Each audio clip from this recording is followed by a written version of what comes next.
오늘의 하나님의 말씀은 마태복음 6장 13절 주기도문 8번째 마지막이 됩니다. 나라와 권세와 영광이 아버지께 영원히 있사옵나이다. 우선 그 오른쪽 프로젝트를 좀 보지요. 이제 서론 부분이 아버지의 부름이 나왔고 하나님께 청원 1청원, 2청원, 3청원이 나왔고 우리의 청원은 이제 우리 필요도 되죠. 필요. 두 번, 세 번째. 그리고 오늘 마지막 성령이 됩니다. 성령. 그래서 대개 나라와 권세와 영광이 아버지께 영원히 사옵나이다. 그러면 그때 아멘 그러죠. 대개가 이제 대개라는 말을 좀 알아봐야 되는데 성경 우리가 가지고 있는 한글 개역과 한글 개정에서는 모두 대개라는 말이 없어요. 일반적으로 대개를 사용을 합니다. 그런데 이제 어떻게 되는 거 아니? 여기도 보면은 대개가 있죠. 이렇게 대개가 여기 있단 말이에요. 대개가. 초기 우리말로 성경을 번역할 때 1930년대에 중국어 성경을 참고로 사용했기 때문입니다. 중국어 성경에는 대개를 사용했는데 우리말로 대개라고 번역을 했는데 1933년, 36년 신약 성경 번역본에도 대개를 사용하고 있습니다. 현재 찬송가 635장, 636장 이 주기도문송에도 대개가 있어요. 이따가도 이제 부르게 되겠지만은 대개가 있습니다. 그대로 사용하고 있어요. 대개라는 낱말은 헬라어 호티라는 말을 씁니다. 호티를. 근데 이유를 이끄는 접속사로서 번역하면은 왜냐하면 그런 뜻이에요. 이유를 이끄는 접속사. 왜냐하면. 그래서 즉 우리가 이런 기도를 드리는 것은 하나님께 나라와 권세와 영광이 영원히 있기 때문입니다. 그런 뜻이 되는 거예요. 정확히 문장 해석이 되는 거죠.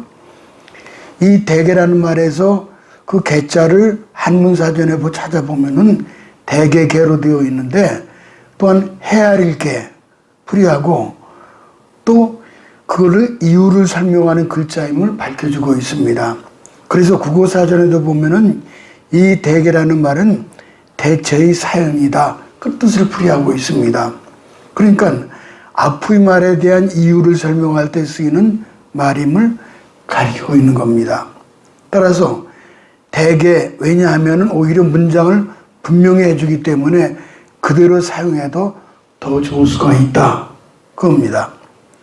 대개는 현대에 와서 뺄 수도 있고 넣을 수도 있고 상관이 없어요. 그러나 찬송가를 볼 때 넣는 것이 더 우세합니다. 찬송가는 개역 개정이든 개혁이든 그 상관없이 계속해서 그 대개를 놓습니다. 또 하나 보면은 오늘 주기도문의 성령 부분입니다. 성령. 성령부의 내용을 살펴보기 전에 먼저 나라와 권세와 영광이 아버지께 영원히 있사옵나이다 그랬죠. 여기 괄호가 돼 있어요. 앞뒤로. 가끔 성경이 있다 보면은 괄호가 쳐 있는 부분이 있는데 오늘 본문도 괄호가 쳐져 있습니다. 난 외주에 보면은 고대 사본에 이 괄호 내 구절이 없음 그렇게 써 있습니다. 그러니까 이것은 이 구절의 주요 성경 사본에 빠져 있고 소수 성경 사본에만 나타나는 경우를 의미합니다. 옛날에는 책 만드는 기술이 발달되지 않아서 사람이 일일이 손으로 옮겼는데 이것을 성경 사본이라고 합니다. 사본들 중 유력한 사본들에서 이 성령부가 빠져 있고 연대적으로 후기의 사본에서 이 성령부가 나타납니다. 그래서 이 성령은 예수님이 직접 말씀하실 수도 있고 아니면 교회의 응답의 찬양일 가능성이 많다는 겁니다. 어떻든 주님께서 가르쳐 주신 주기도문의 6가지 강구를 마치자 주님을 향한 찬양이 나온 거예요. 나라와 권세 영광이 아버지께 영원히 쌓나이다 하고 찬양 기도로 마무리한 겁니다. 그런 점에서 성경학자들은 주기도는 예수님의 가르침과 교회의 응답이 완벽한 조화를 이루고 있다는 것을 그렇게 해석을 하고 있습니다. 이런 배경 속에서 첫 번째 나라와 권세를 보도록 하죠. 첫째 나라는 킹덤이라고 그러죠. 킹덤. 여기 보면은 킹덤 오브 갓, 하나님 나라 왕국. 나라는 세상의 나라들처럼 통치권을 가지고 다스리는 국가를 말합니다. 세상에 많은 나라가 있지만은 이 땅에 영원 무궁토록 지속된 나라는 하나도 없어요. 고대 애굽, 아수르, 바벨론, 페르시아, 헬라, 로마, 알렉산더, 징기스칸, 나폴레옹, 제국에 이르기까지 몇백 년을 지속한 나라가 없습니다. 그러나 하나님께서 세우신 나라는 영원 무궁하다라고 하는 그런 고백입니다. 다니엘서에 보게 되면은 느부갓네살 바벨론 왕이 꿈을 꿉니다. 왕이 꿈속에서 큰 신상을 보았어요. 큰 신상을. 이런 신상을 보았습니다. 이런 신상을 보았어요. 다니엘서 보게 되면 느부갓네살 바벨론 왕이 꿈을 꾸는데 이제 큰 신상을 보았죠. 근데 우상의 머리가 정금이요, 가슴과 팔들은 은이요, 배와 넓적다리는 노시요, 그 종아리는 철이고 10발가락은 철과 진흙으로 되어 있습니다. 이 두려운 신상을 바라보고 있는데 갑자기 사람이 인공적으로 채석한 돌이 아닌 뜨인 돌이 하나가 날아들더니 그 우상을 쳐서 아주 산산조각을 만들어요. 그 태산을 이루었다 그러죠. 그리고 그 돌이 태산을 이루어서 온 세계에 가득했다는 그런 꿈이었습니다. 우선 여기 보게 되면은 여기는 이제 머리는 정금은 바벨론을 얘기하고 그 다음에는 이제 페르시아, 그 다음에 그리스, 로마, 열방 이런 식으로 앞으로 역사가 전개될 것을 이 위로 올라가면은 애굽과 아시리아가 나오죠. 근데 이 당시에 기록할 당시 다니엘 당시에는 바벨론이 맨 위에 있었죠. 다시 한번요. 바빌로니아, 페르시아, 이란을 얘기하죠. 그 다음에 그리스, 헬라죠. 그 다음에 로마 제국, 그 다음에 이제 열방들, 10발가락 시대 보통 것들 그러죠. 그래서 영원한 하나님 나라의 모습은 세상 나라를 멸망시키는 뜨인 돌로 표현했는데 이는 예수님을 가르치는 거예요. 자, 그림을 볼까요? 이 역사에 있었던 나라들을 한 번에 한순간에 다 그냥 뜨인 돌이 부숴버리죠, 우상을. 그래서 뜨인 돌은 예수님입니다. 다니엘은 이 꿈을 이렇게 해석합니다. 우상을 구성하고 있는 정금과 은과 놋과 철과 진흙은 역사 속에서 전개되는 세상 나라들입니다. 애굽, 아수르를 지나 신상의 머리부터 시작해서 바벨로니아, 또 페르시아, 헬라, 로마, 열방들이죠. 그러나 이 나라들은 영원히 지속하지 못할 세상 무너질 나라들입니다. 이 우상을 깨뜨리고 태산을 이룬 뜨인 돌은 예수님이자고 하나님 나라를 의미합니다. 다니엘은 그 하나님 나라를 다음같이 설명하죠. 다니엘 2장 44절을 가볼까요? 하늘의 하나님이 한 나라를 세우시리니 이것은 영원히 망하지도 아니할 것이요. 그렇습니다. 세상 나라는 시간 속에 잠깐입니다. 반면 하나님 나라는 영원 불변합니다. 나라가 하나님께 영원히 삼나이다라는 주기도문의 성령을 통해서 모든 나라의 통치자는 우리 하나님이심을 고백하고 있는 거죠. 우리 몸은 비록 세상 나라에 살고 있지만 우리의 시민권은 하늘에 있습니다. 우리는 세상의 법과 도덕을 지키지만 우리의 궁극적인 헌법은 하나님 말씀이에요. 우리 스스로 어느 나라에 속한 사람인지 우리는 분명히 해야 합니다. 예수님께서 빌라도 앞에서 심판을 받을 때 이렇게 고백을 했죠. 요한복음 18장 36절 가볼까요? 예수께서 대답하시되 내 나라는 이 세상에 속한 것이 아니라 만일 내 나라가 이 세상에 속한 것이었다면 내 종들이 싸워 나로 유대인들에게 넘기지 않게 하였으리라. 이제 내 나라는 여기에 속한 것이 아니니라.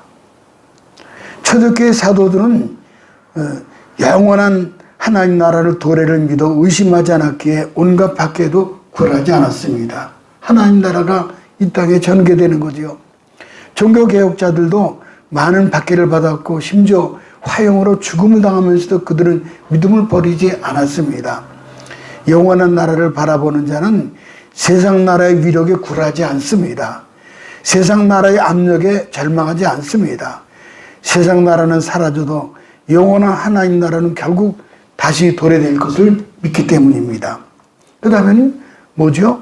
나라와 권세. 권세는 파워죠. 파워. 파워를 좀 볼까요? 파워. 성령 충만해지면은 다이너마이트 같이 현실을 깨뜨리고 파괴하는 능력이 주어진다. 근데 이게 권세라는 말은 파워인데 그 그리스 언어로 보면 디나미스라고 그래요. 디나미스.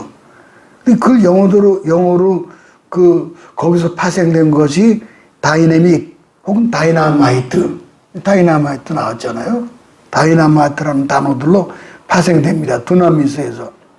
바로 여기서 파생되어진 말인데, 그러니까 이 말씀은 하나님께서 모든 파워를 가지고 계시기 때문에 세상에 능치 못할 일이 없다는 뜻입니다. 이것은 하나님의 전능하심을 고백한 말이에요. 따라서 우리는 주기도문을 마치면서 이제 주기도를 마쳐가는 거죠. 이 성령을 통하여 다시금 하나님의 전능하신 그 권세를 상기하게 되는 거죠. 하나님은 기도를 들어주시는 사랑과 함께 응답하실 수 있는 능력을 가진 분이라는 뜻입니다. 그러므로 기도할 때 그분만이 모든 것을 가능케 하신다는 것을 확신하면서 우리는 기도를 드려야 할 것입니다. 권세는 두나미스 곧 파워로서 모든 파워가 하나님께 있다는 고백과 온 우주 만물을 다스린다는 그런 고백입니다. 그래서 다윗은 이렇게 고백을 했죠. 가볼까요? 역대상 29장 11절에 보면은 여호와여 광대하심과 권능과 영광과 이김과 위엄이 다 주께 속하였사오니 천지에 있는 것이 다 주의 것이로소이다.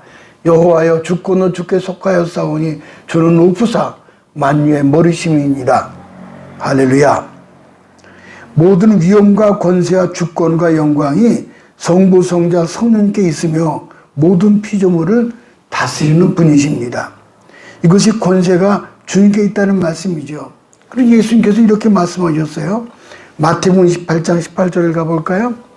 예수께서 나와 일러 가라사대 하늘과 땅의 모든 권세를 내게 주셨으니, 계속해서 에베소 1장 21절 22절 보면은 모든 정사와 권세와 능력과 주관하는 자와 이 세상뿐 아니라 오는 세상에 일컫는 모든 이름 위에 뛰어나게 하시고 또 만물을 그 발 아래 복종하게 하시고 만물 위에 교회의 머리로 주셨느니라.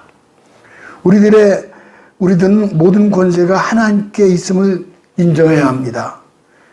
아니면 여전히 세상 권세를 더 무서워하고 어둠의 주관자나 악의 영을 더 무서워합니까? 이 고백은 경외해야 할 분이 누구인지 분명히 우리에게 가르쳐주고 있습니다. 스코틀랜드 종교개혁을 이끌었던 사람은 존 락스입니다. 아주 유명한 분이죠. 당시 영국 여왕은 메리 여왕이었습니다. 이 그림을 좀 볼까요? 이거는 메리 여왕이고 이거는 존 락스입니다. 그런데 이 여왕은, 메리 왕은 피해 여왕이라고 불릴 정도로 종교개혁 세력을 박해했습니다. 그런데 메리 여왕이 이렇게 고백을 합니다. 영국의 모든 군대보다 존 락스의 기도가 더 무섭다. 그랬다는 거예요. 존 락스가 위대한 능력을 발휘했던 것은 하나님의 권세가 가장 위대하고 영원하다는 믿음이 있었기 때문입니다. 그런데 하나님 권세는 군림하는 권세가 아니에요. 그 권세는 낮아짐의 권세요, 섬김에서 나오는 그런 권세입니다. 그래서 산상수훈 팔복에 보게 되면은 예수님의 권세의 모습을 잘 보여줍니다. 심령이 가난한 자, 애통하는 자, 온유한 자, 의에 줄이고 목마른 자, 긍휼히 여기는 자, 마음이 청결한 자, 화평케 하는 자, 의를 위하여 핍박받은 자가 복이 있나니, 또 권세 있는 자이며 복이 있다고 말씀합니다. 그들에게 천국을 약속합니다. 위로와 땅을 약속합니다. 저희가 배부를 것이요 긍휼히 여김 받을 것이요 하나님을 볼 것이요 하나님의 아들이라 일컬음을 약속을 한 겁니다. 이 산상수훈에 그게 다 나와 있죠. 산상수훈 한번 가볼까요? 이게 지금 이제 예수님이 산에서 그 산상수훈 팔복을 가르친 팔복교가 여기 이렇게 있어요. 산상에서 이 팔복뿐이 아니라 그 마태복음 5, 6, 7장에 걸쳐서 산에 올라가서 말씀을 가르친 게 여기입니다. 팔복도 여기서 가르쳐 주셨고. 이게 갈릴리 바다예요. 갈릴리 바다고 이게 팔복교인데 그림을 계속해서 볼까요? 여기서 예수님 가르쳐 주시는 거죠. 이제 갈릴리 바다를 배경으로 해서 산에서 가르치시는 거예요. 이거는 우리가 성주질에 갔을 때 이렇게 이제 팔복교가 있었고 여기 아주 꽃이 많아요. 이렇게요. 아주 꽃이 남발하고 아주 그래요. 여기서 이제 그 산상수훈 팔복을 설교하신 그런 부분이죠. 하나님의 권세는 낮아지는 권세입니다. 예수님께서 피조물처럼 되시고 가장 낮은 곳으로 내려오셔서 십자가에 달려 돌아가셨어요. 우리는 어느 때보다도 하나님을 더 높이고 찬양할 때 마지막에 우리는 부활의 권세를 우리도 잊게 될 것을 우리는 믿습니다. 두 번째는 성부 아버지의 영광, 글로리죠. 영광. 볼까요? 또 아버지의 영광입니다. 모든 영광도 또한 주님의 것이고 이 영광은 마치 전쟁에서 승리한 장군이 퍼레이드를 하면서 군중들로부터 찬사를 받는 것 같은 승리의 영광입니다. 세상에 온갖 잡다한 우상들이 신들이 많잖아요. 세상에 많은 군왕과 세력들이 있을지라도 궁극적인 승리의 영광은 하나님께만 돌려드리는 것입니다. 그래서는 우리가 예배 드릴 때 모든 영광 하나님께 돌려준다는 그겁니다. 내 생애 속에서 모든 영광, 자식을 주어도 하나님께 영광, 내가 어떤 직장에 승진해도 이것도 하나님께 영광, 모든 거 하나님께 영광. 내가 하나님을 가로치면 안 됩니다. 그래서 모든 영광 하나님께 다 드리는 거예요. 이 세상에서. 성부 아버지께 영광을 다 돌리는 거죠. 그래서 세상에 군왕과 세력도 있을지라도 궁극적인 승리 영광은 모두 하나님께만 돌아가야 하는 거예요. 사람이 영광 돌리다가 헤로드 왕이 충이 먹어 죽었잖아요. 사도행전에 보면은 하나님께 영광 돌지 않고 지가 영광 누리다가 충이 먹어서 죽었다는 말씀도 있어요. 하나님 뜻이 이루어지는 승리의 영광이며 그래서 하나님의 이름이 거룩히 여김받는 영예의 영광입니다. 우리에게 오직 하나님의 영광만 있을 뿐이에요. 인간은 한낱 피조물에 불과합니다. 세상의 불행은 하나님이 받으셔야 할 영광은 인간이 취한 일이 있는 거예요. 창세기 11장에 보게 되면 인간들이 바벨탑을 쌓는 장면이 나오잖아요. 그 쌓는 이유는 성경이 이렇게 밝히고 있죠. 창세기 11장 4절을 가볼까요? 또 말하되 자 성과대를 쌓아 대꼭대기를 하늘에 닿게 우리의 이름을 내고 온 지면에 흩어짐을 면하자 하였더니 이 그림이죠. 이게 바벨탑입니다. 인간의 이름을 빛내자는 의도죠. 옛날에는 왕이나 황제가 그 영광의 자리를 차지했지만은 현대는 집단으로 무슨 이데올로기, 사상이 소위 휴머니즘이 인간 세계의 주인인 것처럼 행세를 해요. 무슨 공산주의 그런 것들 다 있잖아요. 지가 그 이데올로기로 주인 행세하고 자신의 이성, 경험, 윤리가 이 세계로 움직이는 것처럼 착각을 하죠. 인간의 교만입니다. 하나님 이거 다 부셔버려요. 인간은 하나님 앞에 겸손해야 합니다. 인간은 우주라는 자연의 일부이고 그 앞에 역할을 맡았을 뿐입니다. 자연 만물을 다스리라는 명령은 폭력이나 굴림이 아니라 섬김이에요. 근데 마치 자신이 주인인 것처럼 신의 영광 자리에 차지를 한다면은 진짜 주인이 오실 때에 영원히 버림을 당하게 되는 겁니다. 그런 점에서 우리는 이 주기도문의 기도를 통해서 우리 인간들은 겸손, 낮아짐을 배워야 합니다. 종교개혁자 칼빈의 신앙 핵심은 하나님의 영광입니다. 칼빈은 하나님의 절대 주권 예정론으로 하신 분으로 유명하죠. 칼빈을 좀 볼까요? 장로교를 창시한 분이죠. 하나님의 절대 주권이에요. 오솔리티라고 하는 절대 주권이에요. 위엄과 주권과 영광이 하나님께 있는 거죠. 예정론은 우리 구원을 하나님께서 미리 결정했다는 교리입니다. 예정론을 주장하게 된 이유는 바로 그 하나님 영광 때문입니다. 인간을 압도하는 하나님의 영광은 그의 전제하시고 전능하신 능력에 잘 드러나고 있죠. 하나님이 전제하시고 전능하시다면 우리의 구원도 미리 알고 계시며 미리 선택할 수 있어야 합니다. 예정을 못한다면 그 신은 전능하신 영광의 신이 아니라 부족한 신이 될 것입니다. 이 예정론 앞에서 인간은 자기 의가 개입할 여지가 없습니다. 우리는 영광스러운 하나님의 선택하심에 오직 찬양하고 그저 감사드릴 뿐입니다. 윌버 체프만이라는 유명한 신학자가 있었습니다. 어느 날 그가 전도 집회에서 설교를 하게 되었는데 그때 한 사람이 기도하는 성자 하이드 선생님이 여기 와 계시다는 거예요. 하이드 선생님이. 이 그림을 좀 볼까요? 이분이 하이드입니다. 그런데 하이드는 기도를 통해서 영감을 불러일으키는 분입니다. 그를 만나는 사람마다 기도의 사람으로 변해버립니다. 하이드를 만난 체프먼은 무릎 꿇고 하이드 선생님, 제가 설교하라고 하는데 좀 떨립니다. 저를 위해서 기도해 주세요. 하이드는 그래 함께 기도합시다. 그 하이드는 체프먼 박사의 손을 잡았습니다.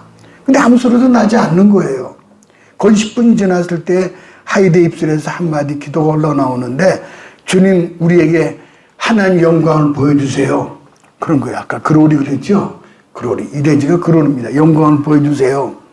당신의 영광을 보여주세요. 그 순간에 체프만 박사는 갑자기 말로 형용할 수 없는 한 줄기 빛으로 인해서 환해짐과 온몸이 뜨거워진 것을 느꼈다는 거예요. 마치 사도 바울이 다메섹 도상에서 예수님 만날 때 그 빛을 본 거예요. 그건 햇빛이 아닙니다. 영광의 빛이 비친 거죠. 설명할 수 없는 거룩과 임재를 경험을 했습니다. 그 체프먼 박사는 이 경험을 자주 간증을 했습니다. 나는 그날 기도를 배웠다. 기도는 하나님 임재 속에 들어가는 것이며 하나님의 영광을 보는 겁니다. 그렇습니다. 기도할 때 하나님의 영광이 들어갑니다. 아마도 이 빛은 우리가 아는 성막, 태버네클이라고 하는 성막 지성소에 비추었던 영광의 빛, 쉐키나를 아마 뜻할 것입니다. 쉐키나 영광을 좀 볼까요? 지성소 안에서 대제사장이 기도할 때 거기서 영광, 이 빛은 햇빛도 아니고 전기불도 아니고 무슨 등잔빛도 아닙니다. 영광이 비치는 거예요. 영광이 둘른 밤, 뭐 그러잖아요. 우리 모두 주기도문을 깊이 기도하다가 쉐키나의 영광을 체험하시기를 주님의 이름으로 축복합니다.